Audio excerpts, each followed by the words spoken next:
ইসরায়েলের সামরিক ঘাঁটিতে দফায় দফায় হামলা চালিয়েছে লেবাননের প্রতিরোধ যোদ্ধা হিজবুল্লাহ। গোষ্ঠীটি জানিয়েছে ইসরায়েলের বিভিন্ন সামরিক স্থাপনা ও উত্তরাঞ্চলীয় শহরে নতুন করে হামলা হয়েছে। রোববার ৮ মার্চ আল জাজিরার এক প্রতিবেদনে এ তথ্য জানানো হয়েছে। সংগঠনটির এক বিবৃতিতে বলা হয়েছে, উত্তর ইসরায়েলের মিসগাফ ঘাঁটিতে রকেট হামলা চালানো হয়েছে। হিজবুল্লাহ দাবি করেছে এটি একটি সামরিক লজিস্টিক্স কেন্দ্র। লেবাননের বিভিন্ন শহর ও জনপদে ইসরায়েলি হামলার জবাব হিসেবে এই আক্রমণ চালানো হয়েছে। সামরিক ঘাঁটিতে দফায় দফায় হামলা, ইসরায়েলের ২ সেনা নিহত। আরেকটি পৃথক বিবৃতিতে হিজবুল্লাহ জানিয়েছে তাদের যোদ্ধারা ইসরায়েলের হাইফা নেথাল ঘাঁটিকে লক্ষ্য করে উন্নত প্রযুক্তির ক্ষেপণাস্ত্র নিক্ষেপ করেছে।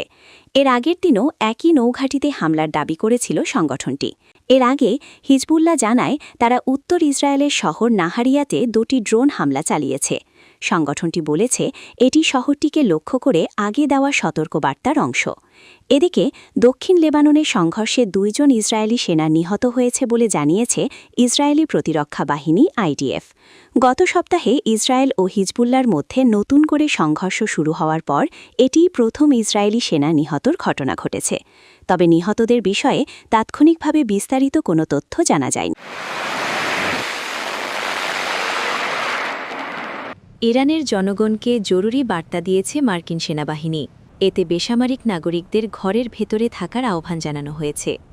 রোববার ৮ মার্চ আল জাজিরার এক প্রতিবেদনে এ তথ্য জানানো হয়েছে। যুক্তরাষ্ট্র অভিযোগ করেছে ইরানি বাহিনী জনবহুল এলাকা ব্যবহার করে ড্রোন ও ক্ষেপণাস্ত্র হামলা চালাচ্ছে। এ ধরনের পদক্ষেপ বেসামরিক মানুষের জীবনকে ঝুঁকির মুখে ফেলছে বলে উল্লেখ করেছে মার্কিন সেন্ট্রাল কমান্ড সেন্টকম।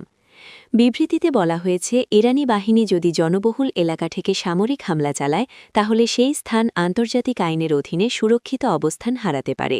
এর ফলে এসব এলাকা বৈধ সামরিক লক্ষ্যবস্তুতে পরিণত হতে পারে।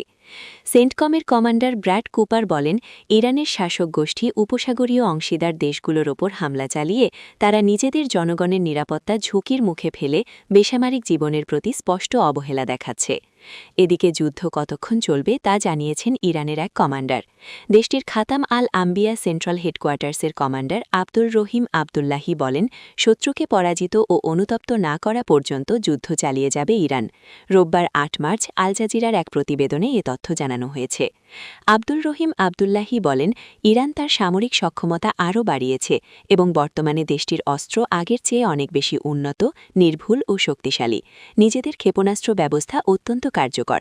এটি যুদ্ধক্ষেত্রে বড় ভূমিকা রাখবে। এছাড়া ইরানের নতুন সর্বোচ্চ নেতা নির্বাচিত হয়েছে বলে জানিয়েছে দেশটির গণমাধ্যম। ইরানের বিশেষজ্ঞ পরিষদের তথা অ্যাসেম্বলি অফ এক্সপার্টের সদস্য আহমাদ আলামুল হুদা বলেছেন, নতুন নেতাকে নির্বাচনের প্রক্রিয়া ইতোমধ্যে সম্পন্ন হয়েছে। রোববার ৮ মার্চ বিবিসির এক প্রতিবেদনে এ তথ্য জানানো হয়েছে।